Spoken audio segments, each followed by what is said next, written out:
Well, I'm delighted to welcome back Marty to the channel. Marty in Milan. So you're in another time zone. It's very late at night, very late at night for you there, Marty. Thank you for joining me.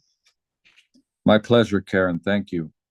And I know you wanted to follow up on our previous conversation, and I think this time you wanted to do a little bit more of a deep dive into Meister Eckhart. And to that end, you have a set of slides. Am I correct? That's correct. I'm going to see how this is going to work. Last time we had technical difficulties. I mean, somehow I have this iPad that works great in so many ways, and even with the mic and here we go. Is that something you can see? Yes, I see your screen. There you go. Okay. All right. Well, Meister Eckhart, 1260, they say he was born. There is a question mark there, but he died in Avignon in France, where the papal uh, had moved, papal headquarters had moved and started what they called the Babylonian captivity of the church. Um, he was born in Germany, near East Germany, and his parents were knights, so he had the privilege to enter the monastery and have a high education at an early age. So that's Meister Eckhart. He's very connected to Wolfgang Smith. Wolfgang Smith is someone that I've gotten to know since about 2013, not from my research on Meister Eckhart, but from a movie series called The Principle with Rick Delano, where the posit was that the Earth is at the center of the universe. So they're pushing back on the Galileo controversy, but approaching it from a modern astrophysicist type of perspectives. I think the movie came up with a lot of opposition because they interviewed all these great scientists and physicists. But that's where I first saw Wolfgang Smith, and then he had his Philosophia Initiative Foundation. And out of that were these lectures that he did uh, with Rick Delano. And then this is where the book Vertical Ascent.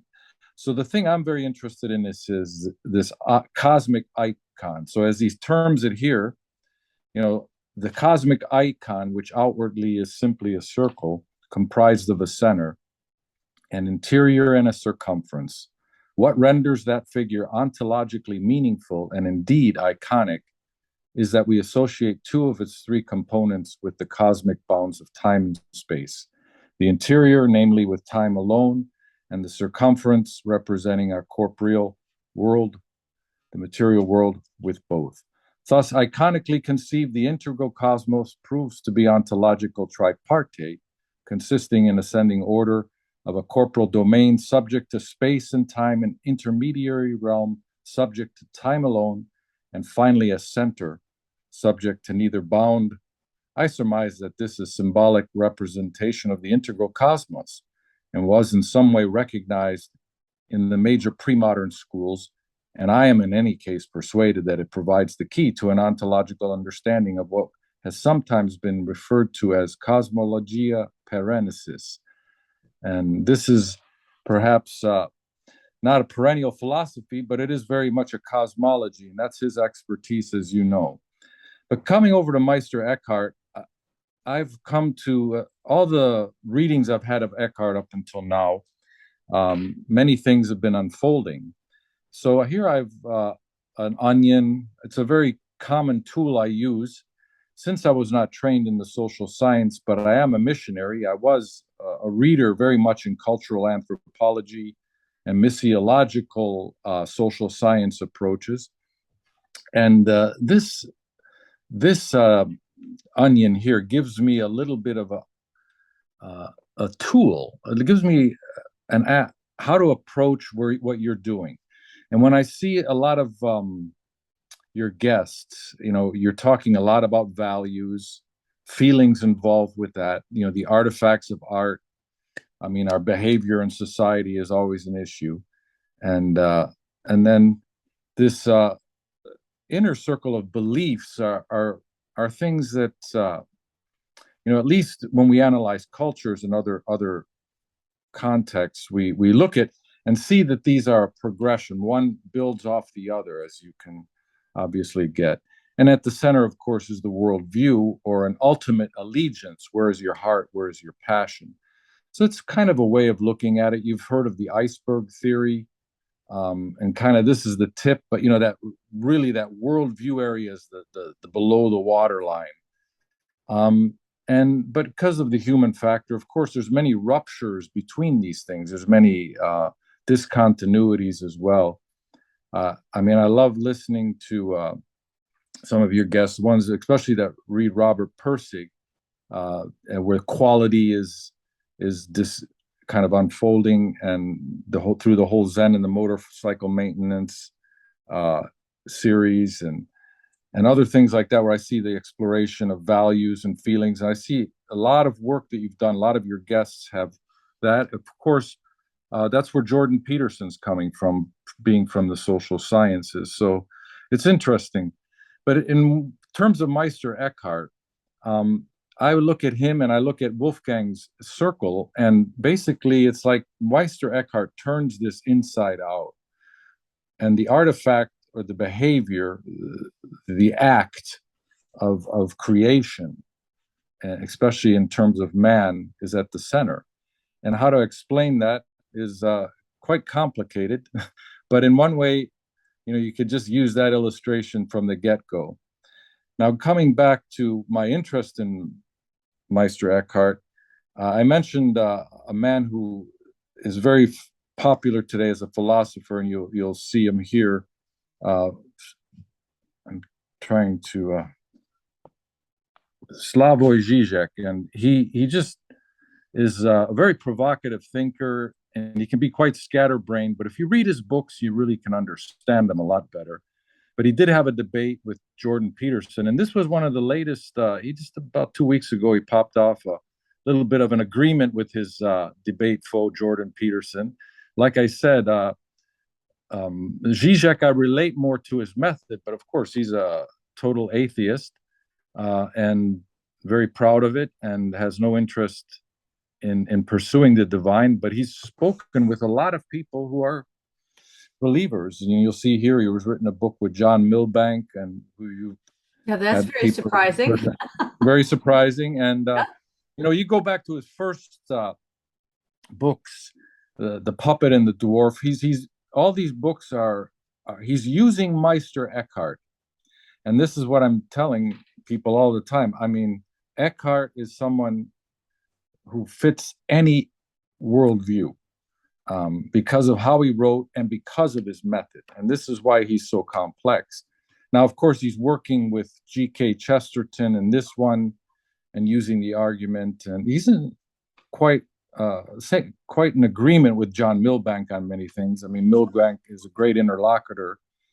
So you have to really read the books. I mean, it is an interesting pursuit, and it did give me maybe a little bit more understanding on how to approach and study, and left me with a lot of questions as I came out of the last 15 years, as you uh, recorded me on my first session, a little bit of that whole emerging church movement, and then coming, questioning dogma, questioning the propositions of our faith, uh, various things within Christianity. One thing, of course, what was very interesting was how many of these atheistic philosophers are reading St. Paul again.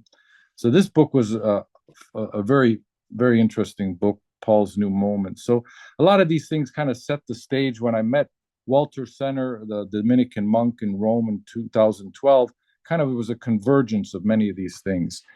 So my propositions are, with Meister Eckhart, this is how I understand them. And therefore, I'm using kind of a syllogistic way to do this. I accept dogma and propositions within the contextual, calibrated toward a meta narrative, and therefore it's always presuppositional. I mean, we've talked about Francis Schaeffer and many of these Christian apologists, and the ones that I find most in harmony with are those who are from the presupposition school, that we're not coming at the faith as give me the evidence, or but it's more of we're already presupposing its truth, which some people don't like that, but that's I think the logical way. for me, because logic is connected to hope.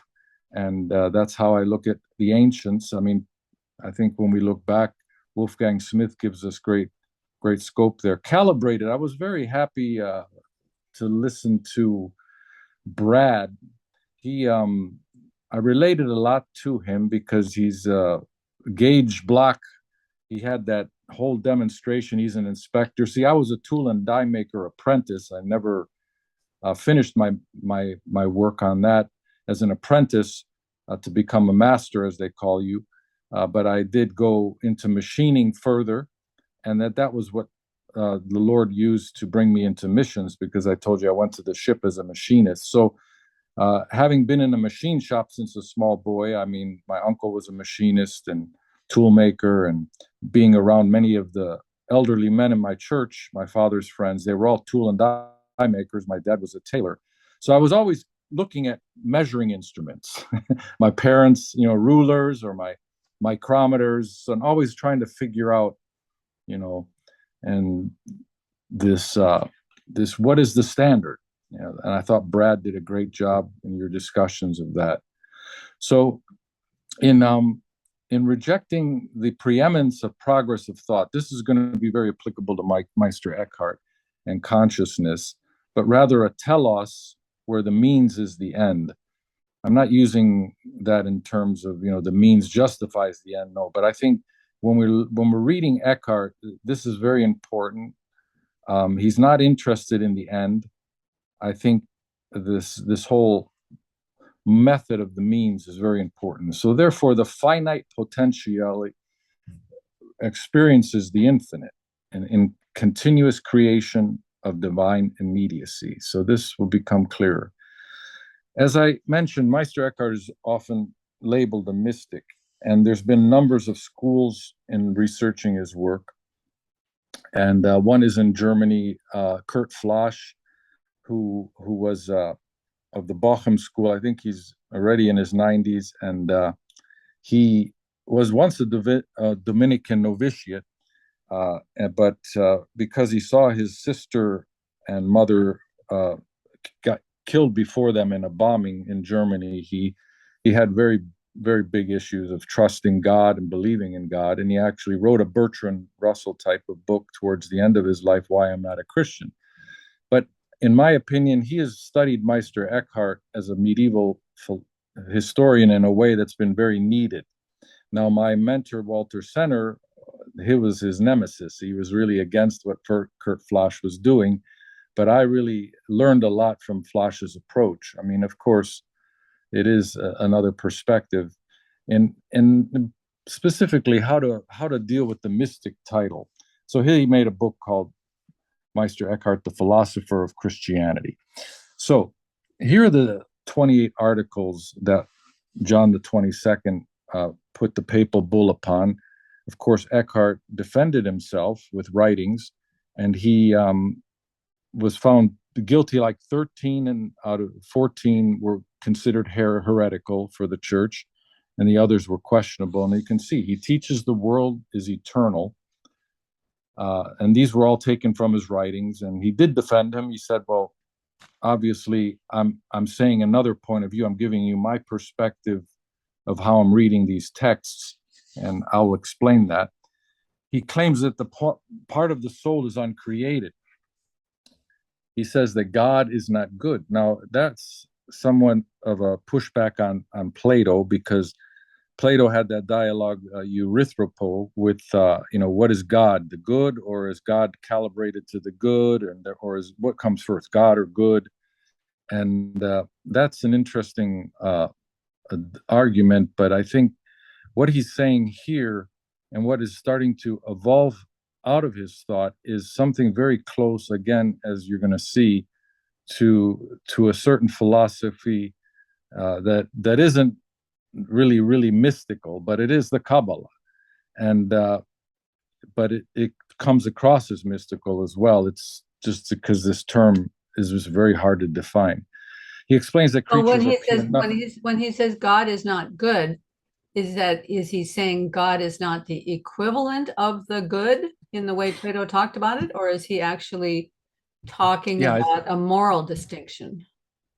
Yeah, I think the God in his infinite aspect, I mean, in his how you say his aspect, uh, attributes obviously is good, but the article I'm sure is being read in a way that he would have disagreed with. But it's just something that I'm not totally clear on. But I'm saying that a lot of these things are what Flash is proposing, how he's writing it, and I think it's interesting just to read it at face value. Well, so He explained, these are the accusations that the papal bull made against Eckhart. yeah, Okay. yeah, and this is a synopsis statements. I'm just trying. This is a we could this is a whole series in itself you can do on this, but okay, let's just move on. He explains that creatures are pure nothingness. Now, that's very important in this, that God is in all, because remember, we're getting into God is being. And so we just keep that in your mind. Of course, that is his first proposition. We'll look at that. He preaches that reviling God is just as good as praising him. He deprives eternal actions of their moral quality, and he rejects the prayer of supplication and striving for holiness.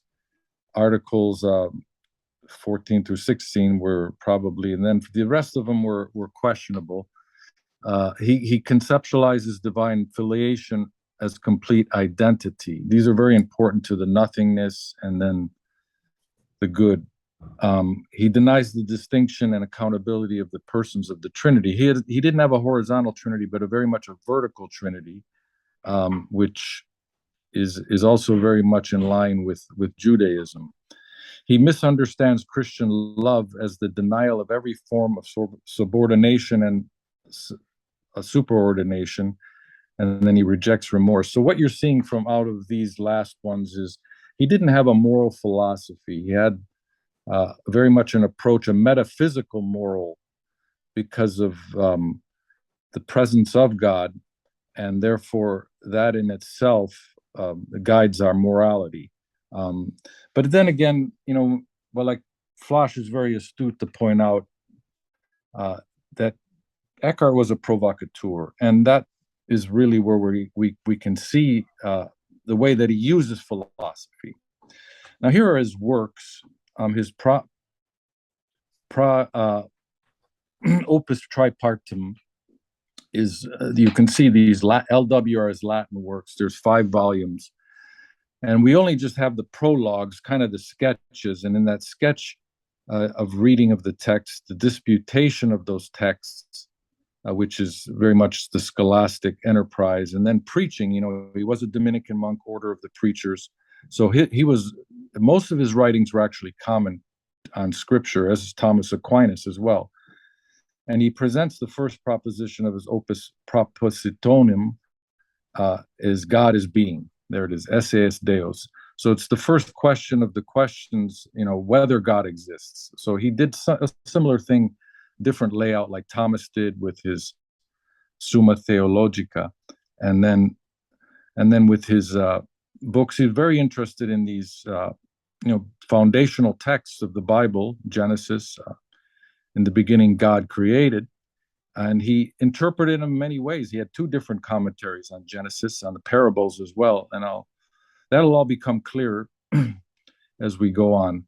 One of the most powerful commentaries was on Exodus, specifically the Song of Moses in chapter 15, and that was used to verify the question I did my research on. But before any master of theology gets going in the academies of their day, when they began, the Dominicans had their house at the University of Paris.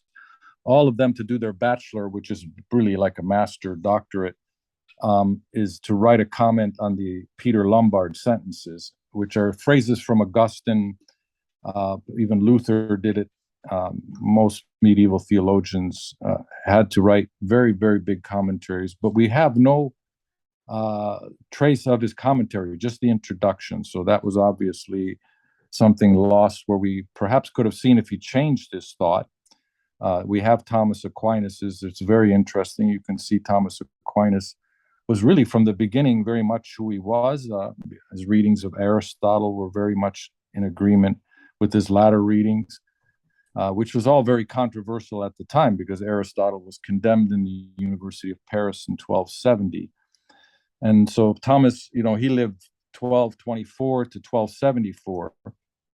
His teacher was Albert the Great, and perhaps Meister Eckhart met Albert the Great as a small boy.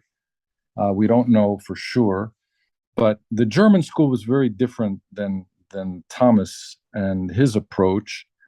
So the German school was also growing in numbers. It was interesting because these Dominican monks were not ivory tower theologians; they were also preachers, and they were going to the people. So Eckhart was very much in the same vein. If you look at the questions discussed in Paris, these four questions, whether God's absolute power is very important. We're going to talk about these things are brought out. That's how I'm going to show you my question here in a little bit. But besides these Latin works, we always have had access to his German works. And so there's about 100 Eckhart sermons that have existed. And some are, various from his disciples as well, Johannes Tauler and Henry Sousa.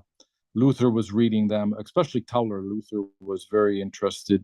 And out of them were a lot of Luther's ideas were taken, but the German pietists read them, Hegel read them, and even Martin Heidegger read them. So these sermons, but the most famous of all these sermons was the way that Meister Eckhart took Mary and Martha in Luke chapter 10, verse 38, where he arrives at their house and there's Martha. You can see this is perhaps a medieval painting, and Martha's contemplating the Lord and the words, and Mary is contemplating the Lord, the vida contemplativa, and Martha is running around trying to get dinner ready, looking at the stuff they're cooking there. And but Jesus gives Martha the affirmation: you're tormented and you're in quiet, you're restless, you want to get this thing going. I understand.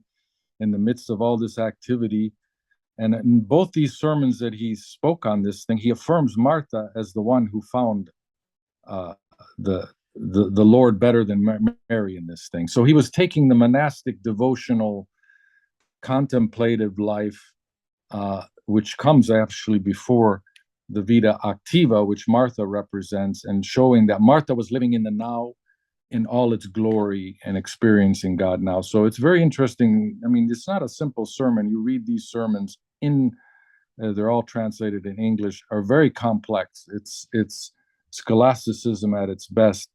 And it's just a few pages.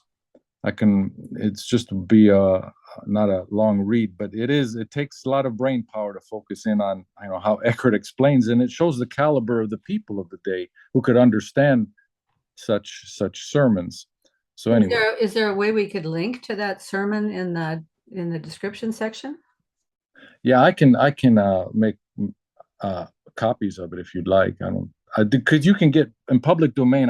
You can get in a PDF all the sermons, so they're public domain. Okay, Translated. I'll just look for it then. Yeah, you can. So here we go. But now back to the philosophical. I think we talked a lot more about this before. Knowing and I are identical in God, and he says, contrary to Aquinas, that God does not know because he is, but rather he is because he knows. So est ipsum intelligere. I think there's a word missing there. Is it knowing and being are identical in God?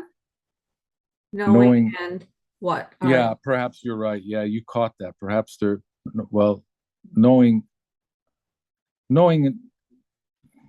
Yeah, perhaps this clarifies here now. Maybe there is something that was.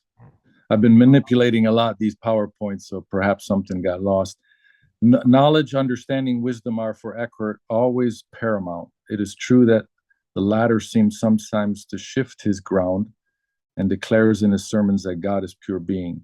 So this is not a real contradiction. God is pure being in revelation. The creatures who are in themselves nothing but only in deriving their being from God. So that kind of is complex things to say. But that's as simple as we can put it.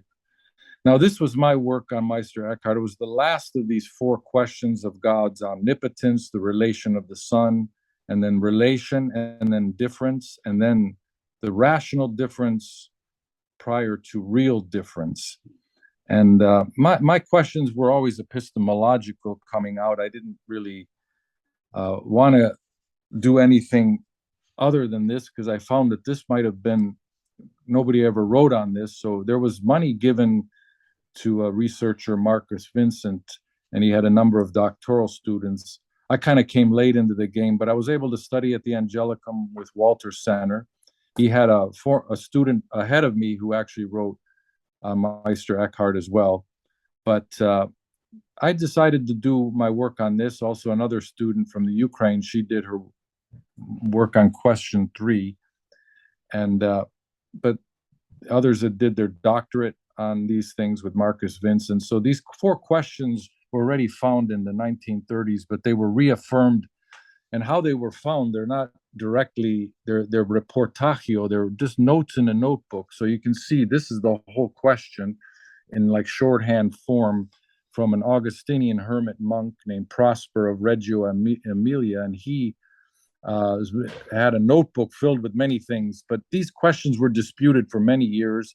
But because of the text in Exodus, you can see the congruency with Eckhart's layout and his comment in Exodus chapter 15 in the Song of Moses with this, with his whole comment in Exodus. So this is what I did. There's the translation there. That's a little bit of work.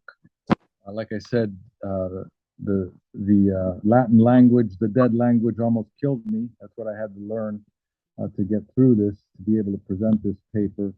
So it was quite a task. By 2018, I had to leave Rome, but still thinking about Eckhart, learning more things.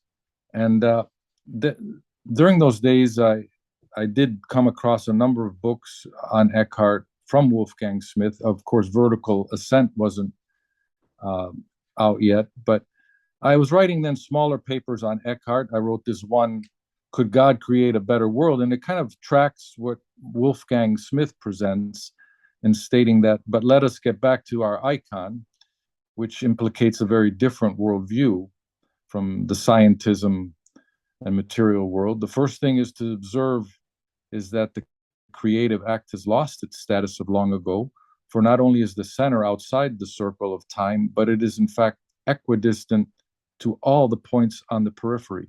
So even here, every here and every now participates equally in that transcendent act, which is in its own right is one and indivisible. One is able thus to understand that even though that the center is nowhere in space or time, it is yet a sense ubiquitous.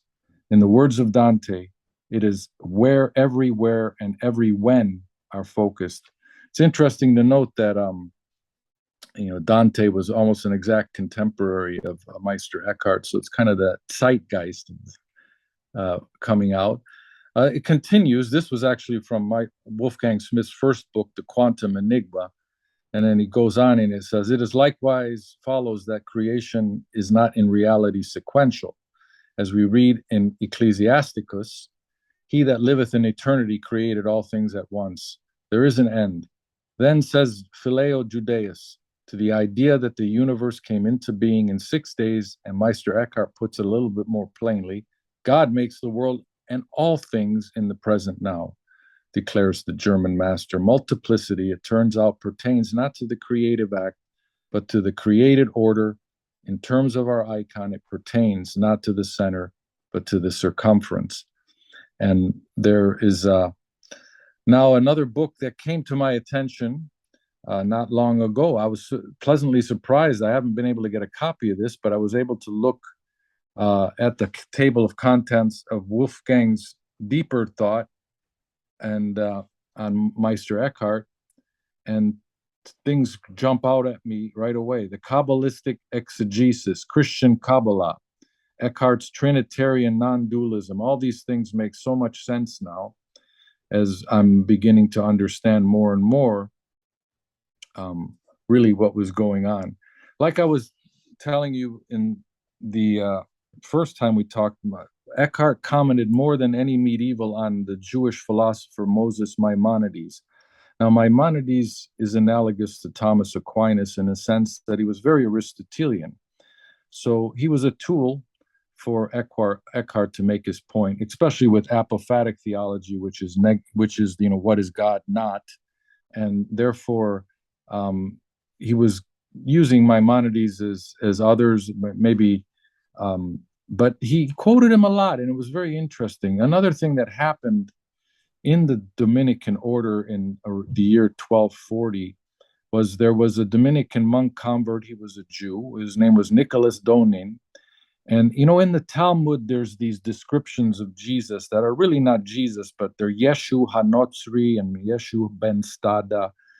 And this has been a tremendous problem for the Jews because of these stories in the Talmud and comment.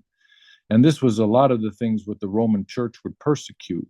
And this is why the Jews were very much, wandering from around the old Holy Roman Empire, being thrown out of countries, and there was lots of forced conversions. So, the church was very angry against the way that they so-called presented Jesus, which was found in the Talmud. And this Nicholas Donin converted to be a Dominican monk from Judaism, and he put these rabbis on trial. So there was lots of Talmudic burnings and Jewish literature burnings in those days. But it's very interesting to note that lots of these things now are coming out, that the Ashkenazi Hasidim Jews who were in the Middle Ages, and this was the time when the Zohar and many of these Kabbalistic oral traditions were put into writing. And there's been a lot of things just coming out in recent years of Meister Eckhart's thought and congruency with Ashkenazi Hasidic Judaism. It's interesting, when I was one of the channels I follow is this is Zevi, and he's interviewed John Vervaeke, and he's interviewed a number of many different people from other religions. He's based in Israel. I think he's from Chabad, but He's he a has this wonderful, wonderful he's a channel. wonderful teacher. You know who he is, then. Yeah, but he talks really fast. He's really fast. Okay, yeah, just like my Joe. Okay, so Zevi. So Zevi, when he teaches on the Kabbalah here, I mean, that diagram he begins with is very much, the infinity, but the creative act into, as God creates out of himself. And this is how he's explaining the Kabbalah as he begins to do it. He does a very good explanation of it. So it kind of looks like Wolfgang Smith's icon here. That's what I'm kind of getting at. So we're seeing something coming together here, very interesting. So it kind of comes out, I told you I'd look a little bit. I don't really want to, this is a whole, a whole seminar in itself. And I'm not an authority on this by no means, but some of the little things I've gleaned already, and I want to just always bring it to the simplistic, which relates to Eckhart. First of all, Kabbalah simply means received. It's the received. Therefore, this oral Torah, which was given to Moses, is at par with the Pentateuch, or the scriptures that were written down. I'm in constant research, of this arguments. There's many of these historical scholars that say that basically the Jews stole from Plato in the Maccabean period, because that's when we have the textual receipts. That's where the paper trail ends.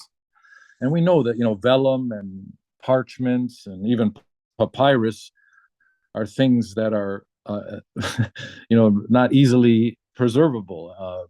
Rocks, stone tablets, this is a lot better. But the Jews, I mean, we have to affirm the oral tradition. Our cultures, the cultures and people before us. I mean, even today, Muslims memorize the whole Quran. What's the wrong with memorization? In our TikTok age, I mean, our ADD is kicked in really on steroids now. I mean, I'm getting worse. My wife tells me all the time. But in one way, the oral tradition is also affirmed throughout the traditions, but it wasn't something made public. It was something that was disclosed in a very careful way when people were taught, especially rabbis. And when we talk about Hasidic Jews, there's various ages to it, but they're basically the Pharisees. And when we talk about Jews in the Bible, they were the ones who so-called killed Jesus. Were the Pharisees. We're not the Pharisees, in a sense. They were who? They were the Sadducees, and they were the secularists. They were the politically aligned with the Idumean Herodians. And so there's a lot to unpack there, but I don't want to get sidetracked. But when I look at this interpretation structure, this is one part of Kabbalah that's very important. Peshat is this plain, simple meaning of the text. When we read the Bible, what does it say? The Torah and these so many things we can just read, and it says it straight. We understand it. We don't need to interpret it. In the beginning, God created the heaven and the earth. Let there be light. Okay, so we know. Remez is interesting. This is where Meister Eckhart gets a lot of his scope for his allegorical teaching. This is what he's using when he's talking about Martha being, Mary choosing the greater part. But how does he stand that on its head and bring Martha out to the forefront? Well, it's through Remez. Darash is very interesting too, because the Jews commented at everything, midrash, so they were always preaching the text. So for some of these things that there's these things could be considered upon the oral Torah, but it's not necessarily the oral Torah. The oral Torah relates a lot to procedures, because Judaism is really an observant religion. It's not a propositional religion in the most part. It's a lifestyle. And so, how do you kill an animal with not giving him too much pain? So that entails describing how knife sharpening should be. You can sharpen a knife in a way that might be too sharp, or you can sharpen a knife where it might be too dull and it hurts the animal when you slaughter it. So, with all the kosher foods, and also this pertains to Islam, and with halal. I mean, these things, the Noahic context of Judaism is very important to understand, because it entails all of creation. And then there's Sod, and this is the secret mystery. This is where the messianic dimension comes out. And this whole messianism in Judaism is something we misunderstand in Christianity to a large extent. And so that's another whole story in itself. So here we come. This is probably the best American scholar on the mystic Meister Eckhart, and his name is Bernard McGuinn. You can Google this, YouTube. But basically, I'd just say, the Kabbalistic thought of Meister Eckhart. Now, that's probably the best way to call his this define this mystical term that is so hard. But here it jumps right out. Grund is ground in German. So you can see a number of these words that look strange to you are what is called Middle High German. The rest are Latin. There's some English in there. But you'll see ground is the spark, the seed, the castle. But all these concepts are found within the Kabbalah. And, basically Kabbalah is gathering the sparks. And God's ground is the soul's ground, and the soul's ground is God's ground. As you were talking with Vervaeke and Wolfgang Smith a few programs ago, the eye that by which God sees me is the eye by which I see God. So all these type of little pithy neologisms of Eckhart, which they seem simplistic in one sense. The only prayer to ever say is thank you, things like that. There's really an amazing amount of depth behind such statements. And this is why it's, such a joy and such a thrill and such an adventure to study, and gave me a lot of, and still, I kind of left Eckhart on the shelf a few years, as we left Rome and now coming back again and studying Judaism. Here it's all coming together. I was just blinded to a lot of these things. I saw, yeah, sure, he loved Maimonides, but no, I think he was actually reading those who disagreed with Maimonides more in the Kabbalistic sense, because Maimonides basically said the Old Testament was a myth. You could consider him a higher critic. He said, Abraham and all those stories were just dreams. Where Judaism is a religion of revelation, and we as Christians believe that as well. So we have to look at it from that sense. And Meister Eckhart believed that as well. And but this was a generation of the ancients. We stand on the shoulders of giants who were able to elaborate these things like nobody's business. But now, we come into some of these unique Meister Eckhart words. This reditus exodus concept is very important. It is something that Thomas Aquinas structured his Summa on. We're going out from God and we're returning to God, and the soul, and many things that are brought out here in terms of the exclusivity, in terms of the messianic, the Christology, the essential Christology. He talks even about absolute predestination. Christianity takes on human nature as such, and um, which is, of course, normal ecumenical council, Chalcedon, but there is a diaphytism element in his thought. But the earliest Christian churches were monophysite, like the Egyptians, the Assyrians, the Armenian, and I think that is closer to the Jewish messianic uh, um, element, which is, of course, something here that brings us to the fact that, yeah, theosis, as it's called in the Eastern Church, sanctification, as it's called in Christianity. And there's no end to understanding this and exploring it.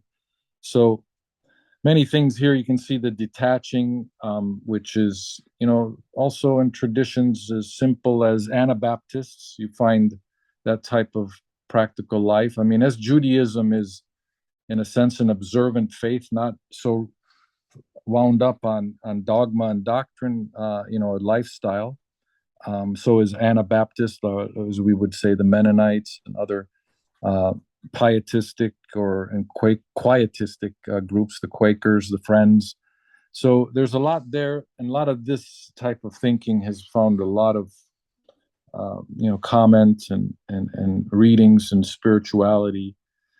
But like I say, Thomas Aquinas' system was blown up by Meister Eckhart, because he did bring things into a way that allowed the freedom, without the system of nature and grace and the sacramental system of Rome, and institutional Christianity, and these structures that allowed to control. And obviously, there's a lot there. It can be stated simplicitly. It's more complex than that. I would never deny. Like I said, when I was in Rome, my best friends were priests and nuns, and I also met a number of them that had to leave their order because they couldn't really live each day praying 5 hours a day or doing what the rules of the order were. I mean, the monastic life and the disciplined life, of course, at that sense, the religious devotional life. I admire people who go into that. I know a lot of people who tried and who couldn't do it. But Eckhart is a pleasure for those of us who maybe are not disciplined, but we find that pleasure in our faith in the now, and that's what I want to emphasize, because I chimed in with this Christianity without Judaism and ideology. I said yes, but according to Judaism, the Christian faith is not an ideology. Judaism encouraged the writing, in a true sense.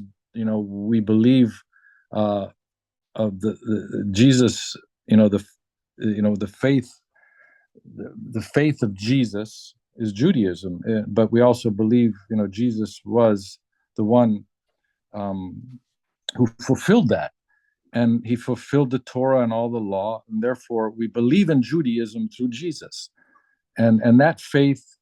I mean, in terms of Acts chapter 15 and the observant structures of Judaism, which is obviously what Orthodox Jews do, Hasidics and Haredis, and those who are living in Israel, who are very much often very anti-Zionist in a political sense. I mean, they're quietists in their own sense.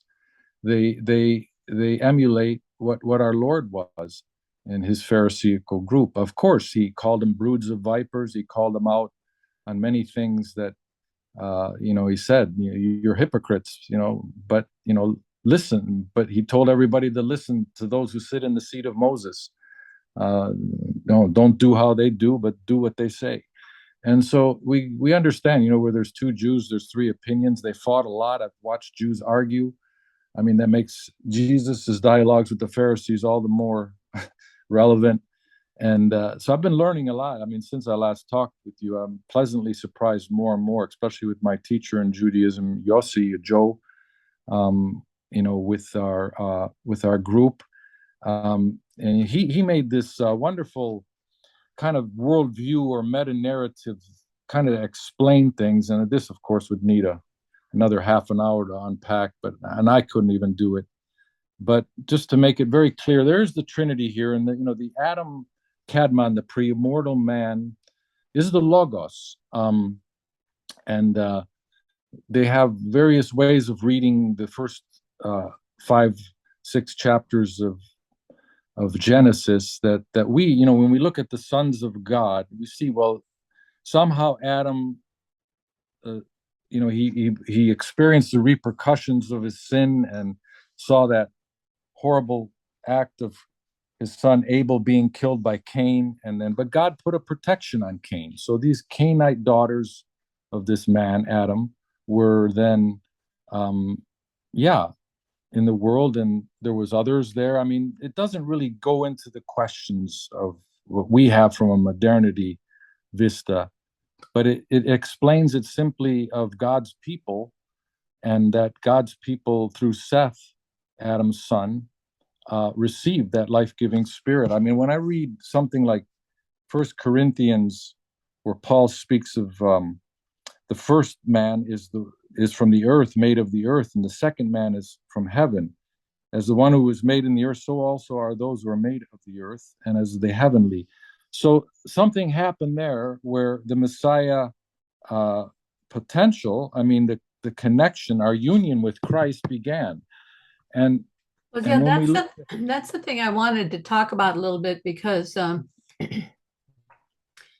when I hear some people like, oh, maybe John Vervaeke, when he's talking about Christianity, and then he'll make a comment like, but of course we know that both Plato and Socrates before Christianity had many of these ideas.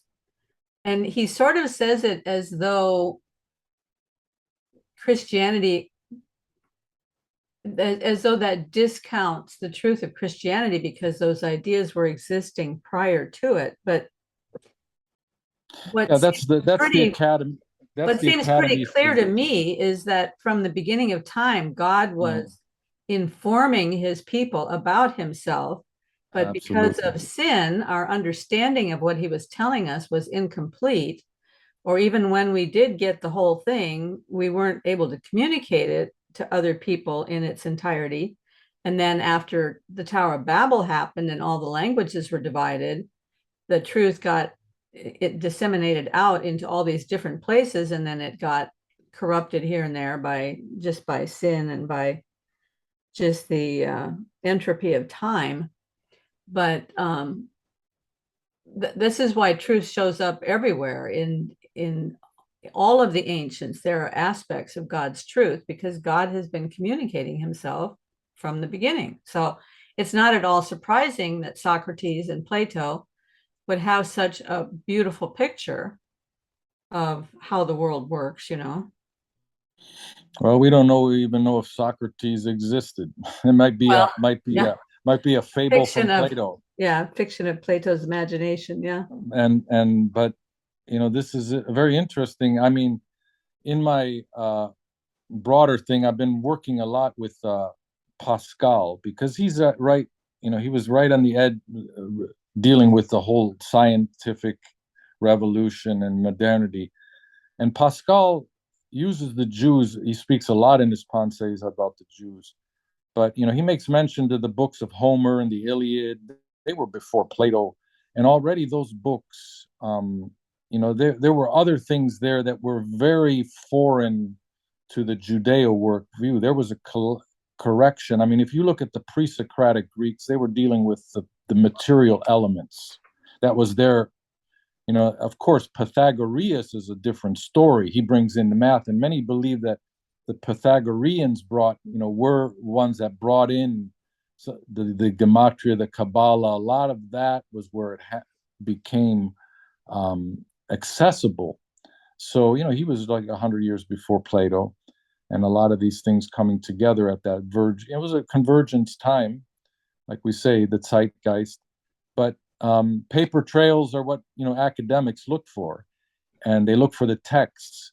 But I don't want to discount oral traditions, and always even this copying from Babylonian or Egyptian cultures. I mean, there's all these things that we could say, well, yeah, there's always been gods that have resurrected or all these type of things. But, we have to listen to the Judaic oral traditions. They're very unique.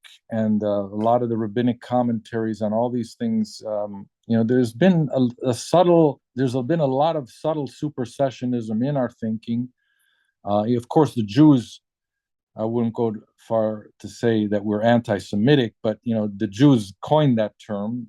But when we think of Shem, we think, of course, of Moses, or Noah's son Shem, and we think, well, the Jews came from that. That's why they're Semitic. No, Shem is right here. You can see Anshe Hashem. That's the people of the name, the people of God. And so these Anshe Hashem were always this was the Sethite line. And therefore, even before Noah and his son Shem or Sem, there was the name. And so we know, I mean, of course, Jews are very sensitive to how, the tetragrammaton. I don't even use, the other names of God, because, we in Christianity, we have all these wonderful names that we use for God, and you know what I'm talking about. But I become more sensitive how they look at that as, in such a reverent, holy way. And of course, the academics look, well, that's a development of their religion. So when I go back to my this is the problem with the Meister Eckhart, philosophical school people. Though they bring out good points, I mean, there's lots of things in their method I'm drawing from, but basically, they have this high perch of rationality, a preeminence of progress, of thought, of evolution of thought. And I'm not, going against what perhaps a human evolution in a micro sense, or if there is common descent. I mean, these are things that we're not even talking so about. go back to that. So yeah, right there. Yeah. B, that's one of the important things that Wolfgang Smith brings out, is that this whole issue of progress of thought is looking at causation as though it is all horizontal. Yeah. But the telos, where the means is end, that's a vertical. Yeah. It's a vertical relationship, and that's exactly why so many in the scientific community are afraid of the word telos. But there are more and more in the biology community and the biochemistry community who are beginning to say that telos is essential if they're going to be able to get anywhere with biology. Yes. No, it's absolutely there is a direction, there's a world to come. I would love to perhaps finish, maybe, like I say, with scripture. Let's read Micah chapter 4. Let me see here. I got my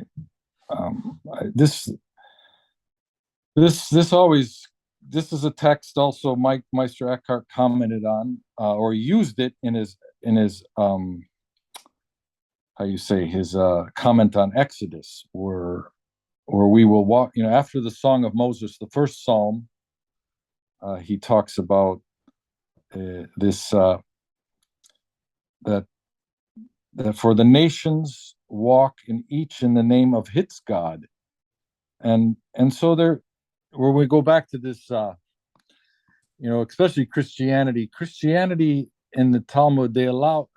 I'd love to come back again and explain this to you more, because I think it's about good that maybe we just finish, and if you have some more questions. But I just wanted to finish. I mean, maybe in the future we could come back and talk more about this worldview here, explaining these things, because there's a lot of Judeo-English here that perhaps you don't know what I'm talking about. But and then also, of course, this is something that needs to be unpacked, because there's a simple way to talk about this in a way, but like with all these things, it's like doing the Mandelbrot set. You're going deeper, you're finding deeper. Yes. But I'm wonderfully surprised always as I'm studying Judaism how congruent it is. Of course, there's a lot, you have to discern through a lot here. I'm not saying that just as we have many varying opinions, we do, but there are certain traditions that have stood the test of time, and the messianic tradition is one in Judaism. The angel of the Lord, the Nephrati, instead of the angel of the Lord is the aspect of God's justice, and this aspect of the Messiah from the beginning is in the Judaic texts, and it's been brought. A lot of it was lost by the Holocaust, uh, especially in Ashkenazi Judaism, which affirms this messianic, the Merkabah tradition. And so, that's why I always like to say with academics, we have to be very careful. They help us with method. They give us a lot of um, things to confront, like the historical Jesus or the mystical Jesus, and all of them. Maybe they're coming to a point where they're really tearing down a lot of how Christianity was developed. But one way they're exposing how Jewish everything really was and how Jesus and Paul were. And I think we need to take another look at all that. But what I wanted to read here to finish off is just Micah chapter 4. It says, "And in that day, at the end of those days, the mountain of the house of the Lord will be established as the highest of the mountains and will be lifted up above the hills, and the people will stream to it. And many nations will come and say, 'Come, let us go up to the mountain of our Lord and to the temple of the God of Jacob, that he may teach us his ways and that we may walk in his paths. And the law will go out from Zion and the word of the Lord from Jerusalem. And he will judge between many peoples and will arbitrate for strong nations far away. And they will beat their swords into plowshares and their spears into pruning hooks. Nation will not lift up a sword against nation, and they will no longer learn war. But they will sit each under his vine and under his fig tree, and no one will make them afraid. For the mouth of Yahweh of the hosts has spoken. For all the nations walk, each in the name of his God. But we will walk in the name of our Lord, our God, forever and ever." Now, that last forever and ever, Meister Eckhart translates that forever and beyond that. Now, the thing that I'm coming to the conclusion with, and this is what I've learned from Judaism, is that infinity is within us. When I look at Wolfgang Smith's vertical ascent and the corporeal around and the circle realm, but when I look at the inner, when we look at inner space, it's so much more vast than outer space. Who has gotten, mathematics proves that, mathematics and dividing numbers, the fractal sets, all that shows us something very powerful, that this within us is infinity.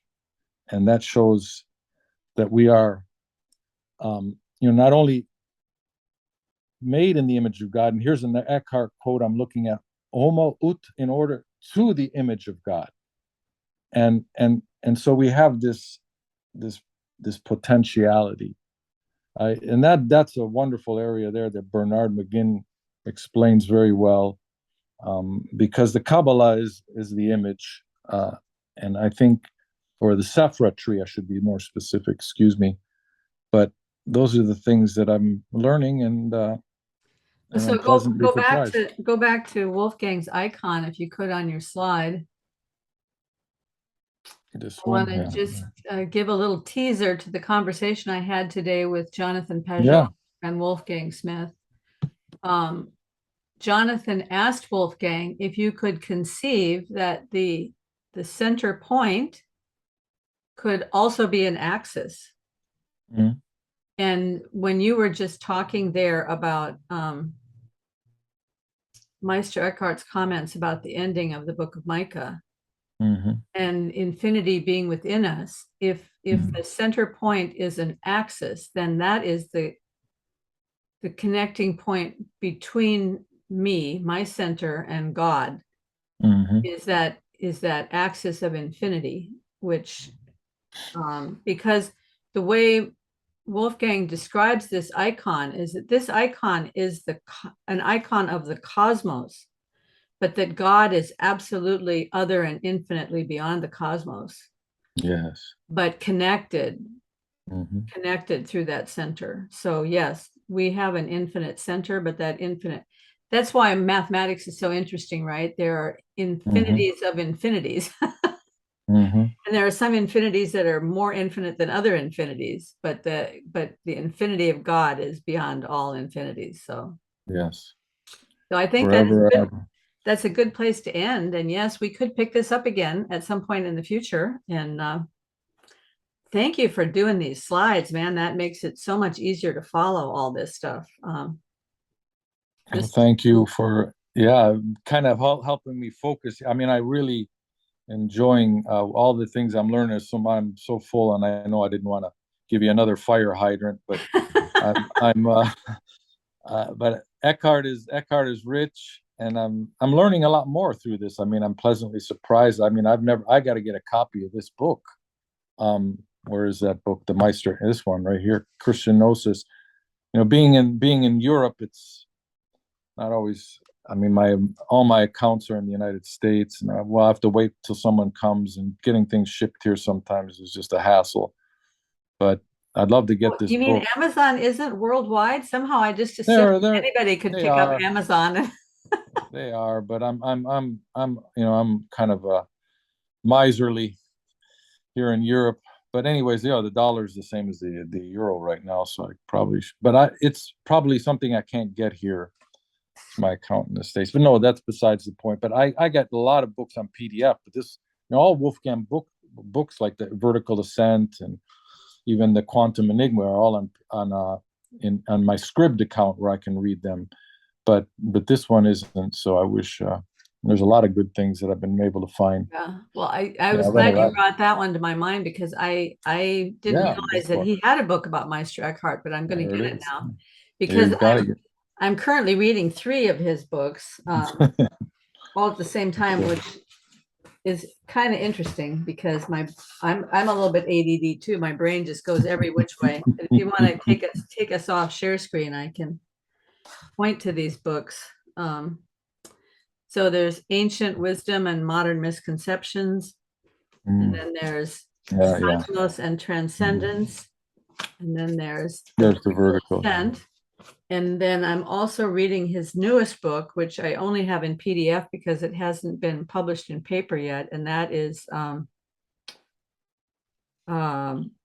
Physics, a Science in Quest of an Ontology, Okay. which Yeah. is in some ways a summary of his thought as he's put all of his time and thought into these books. He's kind of bringing it to a fine focal point. So this has been great, Marty. Thank you so much for putting together the slides, and let's get together again, maybe sometime in December. Sounds good. I wish you the best, and I know you're facing some a surgery, I guess, and Yes, so it's may going to be God, November 8th. So anybody yeah, wants to pray, I'll take it. pray. Yes, we'll be praying for you. Yeah, thank you. I appreciate it. And the best of life in Milan. What's the weather like there right now? Oh, very nice today. Yeah, very beautiful. And I'm going to go to Sweden on the 31st, Monday, for 2 weeks because we used to work there, and we have many things. That's where I have my bank account and lots of things where we were based. I worked for a Swedish NGO for many years, and we just got a. I'm still on the board for a work help. We have the UNICEF project for early childhood education now in South Sudan Hmm. coming together. Many of the things I've been doing over the 20 years with my resource people from Africa, and so we're having a board meeting. We're all excited. Things are going forward. And my wife, who also travels to Sweden a lot, we've seen a lot of great things with immigrants and churches grow in Sweden where they're integrated from many different nations. And that's what we're trying to see here in Italy. We were out last night on the streets at the train station, and you meet a lot of people in desperate situations. Pray for Fatima, a Moroccan lady. Pray for some of these people we meet. We don't know how to help them. Many of them on the streets have, just many big issues. She lived in Germany 30 years and, um, you know, speaks fluent German and I don't know, we just don't know how to help her. So many of these things we face here is a different world in Italy, where they have in Northern Europe a lot more, systems and society and social systems that helps people in these desperate straits. But this is a kind of a central point where a lot of people, like last night, I met many people just fleeing Afghanistan, still people meeting on the streets from Syria, just trafficking themselves, basically paying a lot of money trying to get rides, trying to find people they know in France or in Belgium. So Milan is kind of that spot where we have a lot of opportunities to feed them, and then also, talk and listen to their stories. So, and share the love of Jesus Christ with them. That's what we're doing here. But then I'll be back after cold Sweden to Italy again. Yeah, we're here and looking forward to continuing the study, and yeah, present what I'm learning.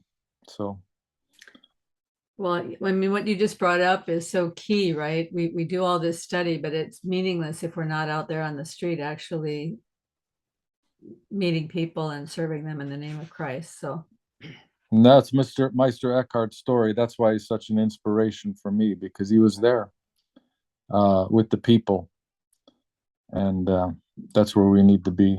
Yeah, life is giving it away. yeah, because we live in a broken world. Well, thank you so much, Marty. We'll talk Thank to you you for soon. listening. Yeah. Thank you. Okay. God bless you, Karen. Bye bye. God bless you too, Marty. Bye bye.